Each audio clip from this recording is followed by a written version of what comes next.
So you're an expert in anthropology and you have this focus on Latin America. So how is this product important in solving this problem? How does this fit into the spectrum of things that are solving the nutrition problem at large?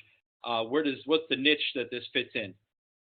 Well, that's a good question. I just came from giving a talk at our children's hospital in town, and I give all of these talks these days to medical groups, and I'm an anthropologist. And some people, like, what do what do you know about nutrition? What do you know about health? Why are you doing this? But what we learn from anthropology, and I think what we're realizing generally, is that all of these problems that we encounter in the developing world are really complicated. There's not a single magic bullet solution to any of those. And so, what we have done, and I think this is really where the anthropology comes in, is this is locally sourced. We buy our inputs in Guatemala, so we try and provide economic opportunities to farmers and businesses in Guatemala. We have a really robust education program of helping mothers understand the nutritional value of things in their home. And so we see ourselves as trying to cover lots of bases. We're stretched a little thin in trying to cover all those bases as a small organization sometimes. But it's the way in which you have to treat these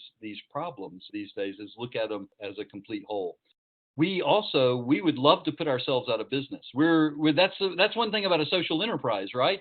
Yeah, we're running this as a real social enterprise. We have, spreadsheets. We look at the bottom line like anybody else.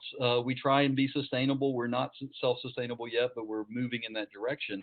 But we would love to put ourselves out of business one day. Yeah, that would be the goal of every. Hopefully, it would be the goal of every person working on solving problems for humanity. Is the problems are done? We can go home now, right?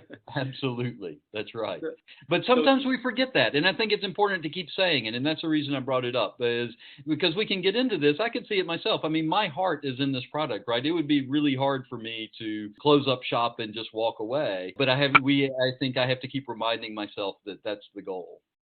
Yeah, and one of the things that I recognize the value of the product as I've learned about the different layers of problems in the villages and in the rural communities is lack of access to water. So the convenience of it that you don't have to cook anything, you don't have to prepare anything, you just rip it and eat it. It was really easy to see the value of that from a compliance standpoint and a follow through standpoint, where you don't have to worry about lack of water or bad water that has parasites and other things in it. So it's a unique product in that way too.